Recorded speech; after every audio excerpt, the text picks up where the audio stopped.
Welcome to Donmar TV News Channel. Okay, magandang umaga po sa inyong lahat. It's 11:30 in the morning here in the Philippines. At may balita na naman tayo na may ipapakita akong video sa inyo tungkol dito kay Vice President Inday Sara Duterte na in-interview ito ni Pastor Apollo Kibuloy sa kanyang programa sa SMNI. Masarap kasi pakinggan yung mga sinasabi ni Vice President Inday Sara Duterte sa kanyang mga haters. No? Nagsalita na itong si Vice President Inday Sara Duterte sa mga taong ayaw sa kanya, sa mga taong hindi siya gusto. Okay? So, panoorin natin yung video na yan. Okay? Pero bago ang lahat, please help me guys na i-like at i-share itong video na to sa ating Facebook at YouTube. Okay? Sabay-sabay tayong mag-like and share. 1, 2, 3, go!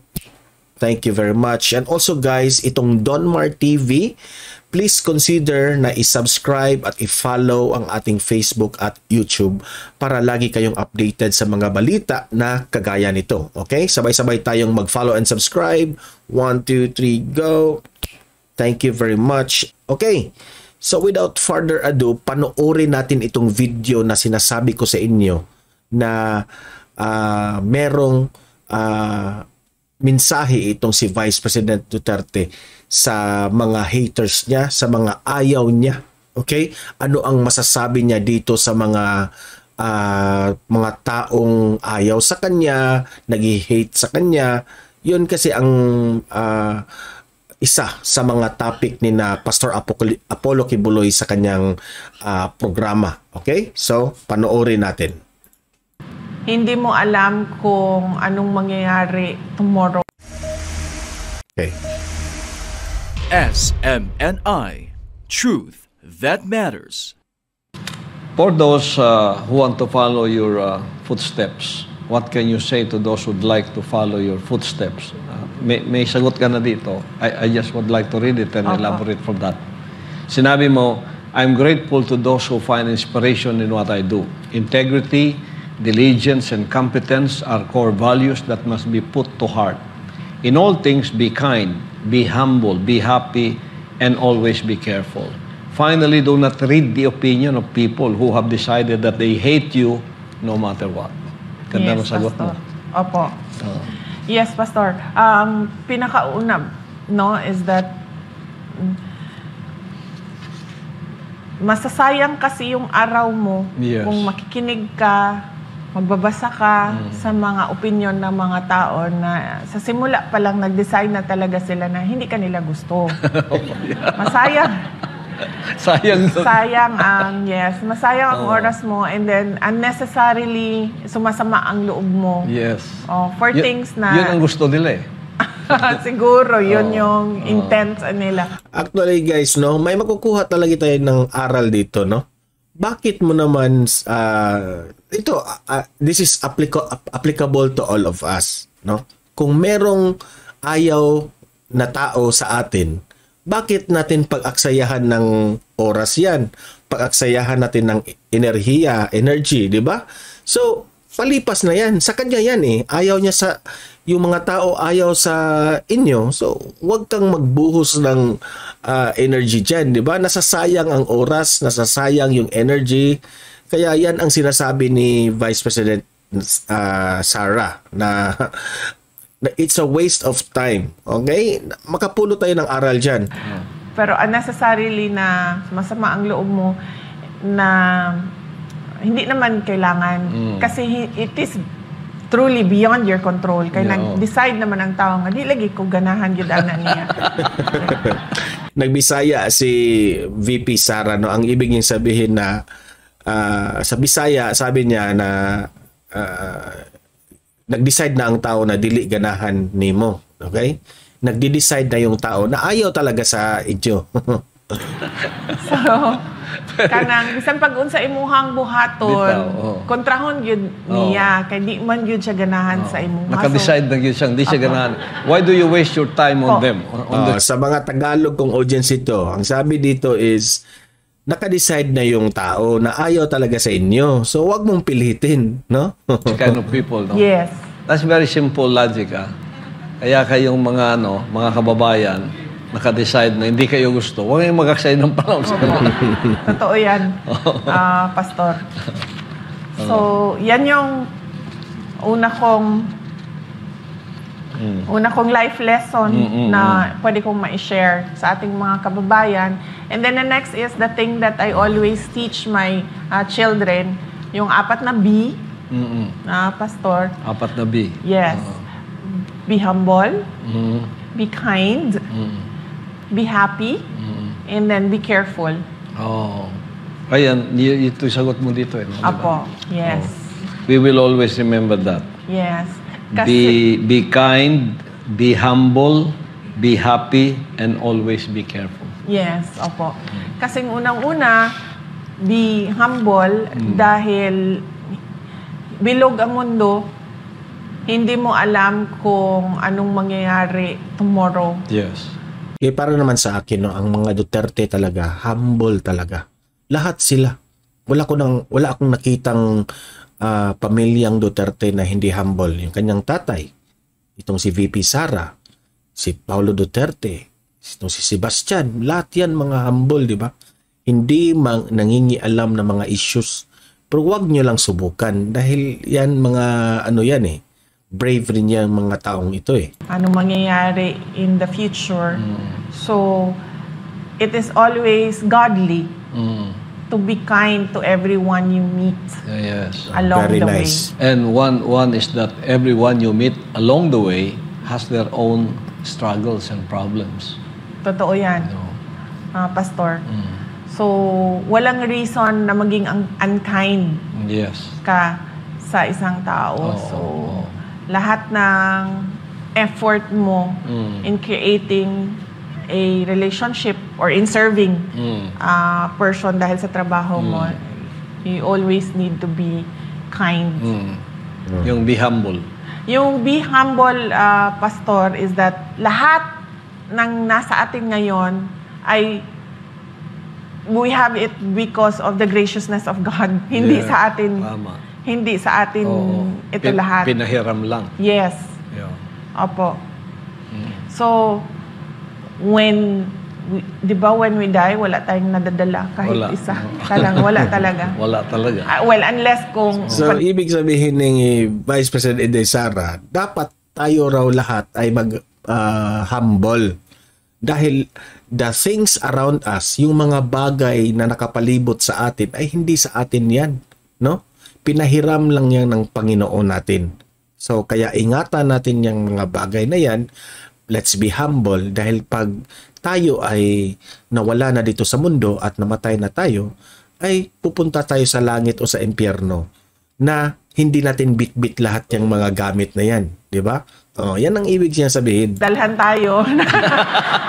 Madalhan tayo ng ating mga surviving relatives ng kung ano-ano. Baka inisip nila, kailangan natin ng cellphone sa kung saan tayo pumunta. Padalhan tayo ng cellphone. But truly, Wala lahat... ka talaga madala. Wala.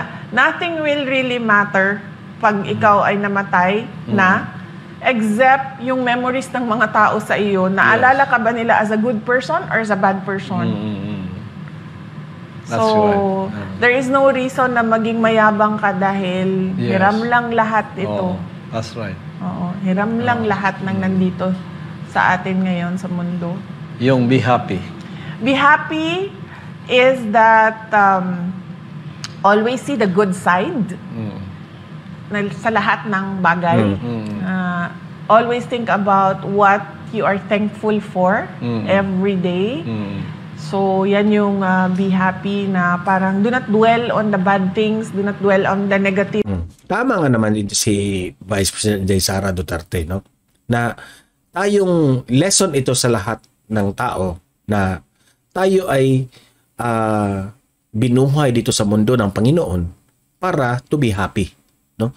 So kung meron mang mga negatibong dadaan sa ating buhay, talagang natural lang yan. So wag kayong mag-focus doon sa mga negatibo. Kung hindi, mag-focus kayo sa positive. Dahil wala na kayong magagawa dyan. Nangyari na yan. So focus sa ngayon na kung ano yung ikabubuti, kung ano yung ikakahappy mo, yun ka, dun ka mag-exert ng effort. Dahil yung mga negative, wala ka nang magagawa doon. Hindi mo kontrolado yan. Yan ang ibig sabihin ni VP Sara. Do not dwell on the sadness, but look for the sunshine doon sa gloom ng araw mo or ng buhay mo, because there is always something to be thankful about. So just count your blessings every day. Count your blessings lahat-lahat. No? Ang dami mong blessings. Kapag merong mangyaring masama sa inyo, always count your blessings. No? Kung hindi ka man pinalad, count your blessings. Yes. Instead of focusing on the negative. Opo, totoo yan. Yan yung mga natutunan ko na kailangan ng isang tao sa araw-araw niya. And then, be careful dahil madaming mga tao na will take advantage. Yes. They will use you, Opo. take advantage of you, and then just throw you out when they are finished. Yes. Leave you alone. Opo. Totoo yan. So, dapat merong discernment if this person is sincere, Yes. if this person is saying the truth. Ganon. Kaya kailangan careful din tayo sa ating mga... Importante kasi yung careful, guys. No? Sabi ni VP Sara, be careful. Alam naman natin na marami tayong mga kaibigan, marami tayong pamilya, na lahat yan ay relasyon natin bawat isa. But you still have to be careful on those relationships. Kasi minsan, inaabuso tayo. Aabusuhin ka niyan. Merong mga taong totoo, merong mga tao na will take advantage on your goodness. No? So, sobra tayong mabait sa isang tao, nasa kanila na yan kung ano ang kanilang i-bounce back nila sa atin. Kung ito ba ay aabusuhin ka ba sa kanila o ikaw ay rerespetuhin at igalang. So marami, no? Dapat tayo sa ating sarili ay marunong tayong mag-identify kung sino yung fake na tao o kung sino yung totoong tao. Okay? Yan ang ibig sabihin ni VP Sara. Relationships. And you can have that kind of wisdom through experience. Yes. I would think so, yes, Pastor, because I do not speak like this noong 2007 when I first became mayor. I met you there when you were in that inauguration. No? Yung very neophyte ka pa noon, very green ka pa, and you were just on your learning curve. Okay. So, yun ang isa sa mga highlights ng interview ni Pastor Apollo Quiboloy kay VP Sara, no? Na tinanong siya kung ano ang masasabi mo sa mga tao na ayaw sa inyo, no? Ayaw kay VP Sara. Marami kasi yan eh. If ikaw ay mag-involve o pupunta ka ng being a politician, no? Kung ano man ang iyong posisyon, ma-mayor ka man, ma-presidente ka man, no? Maraming hindi mo mapiplease ang lahat ng tao. Meron diyang mga tao na kahit anong gawin mo kabutihan, ayaw ka talaga sa kanila.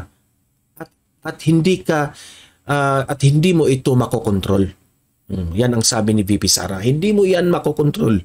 So, huwag kang magbuhos ng energy sa taong ayaw talaga sa inyo. Hindi mo na yan mapipilit sila. Kung hindi, focus on the people na who believes in you. Focus on the people na sa tingin nila ay ikaw ay great leader. Yun ang sabi ni VP Sara. Importante yun. It will really apply sa lahat ng mga audience ko dito, no? It will really apply to all of us.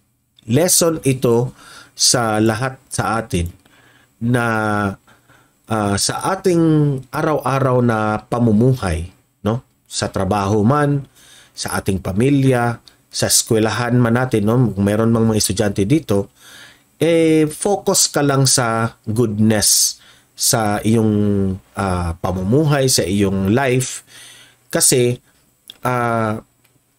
doon ka no? yun ang importante. Yun ang mahalagang bagay. Focus on the goodness. Focus on the people that will help you.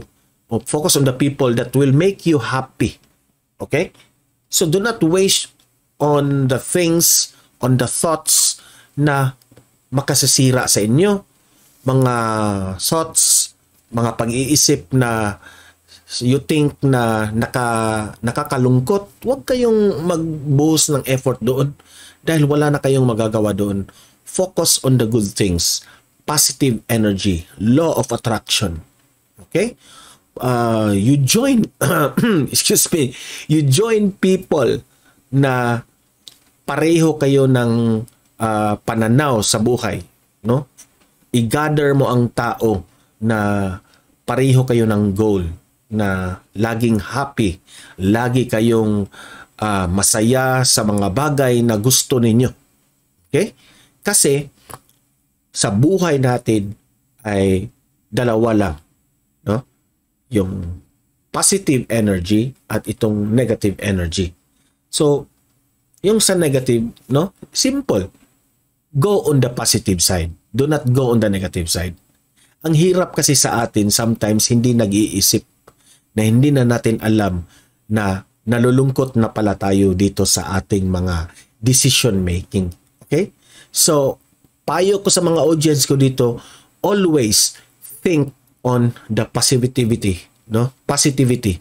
Na lahat ng mga bagay na nakapalibot sa inyo na magaganda, dwell on it, appreciate on those things, at magpapasalamat sa Panginoon. Okay? So, kayo mga audience ko dito, libre kayong mag-comment, mag-react sa mga sinasabi ni Vice President Inday Sara Duterte kung ano ang masasabi nyo tungkol sa kanyang mga statements dito. Okay?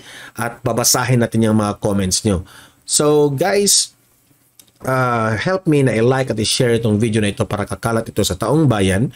And also guys, please subscribe and please follow Don Mar TV para lagi kayong updated sa mga balita na kagaya nito. Okay? So, patuloy nating ipaglaban ang ating Presidenteng Bongbong Marcos, Vice President Inday Sara Duterte, at mahalin natin ang Pilipinas. Okay? Guys, see you in my next video. Have a great day and God bless everyone.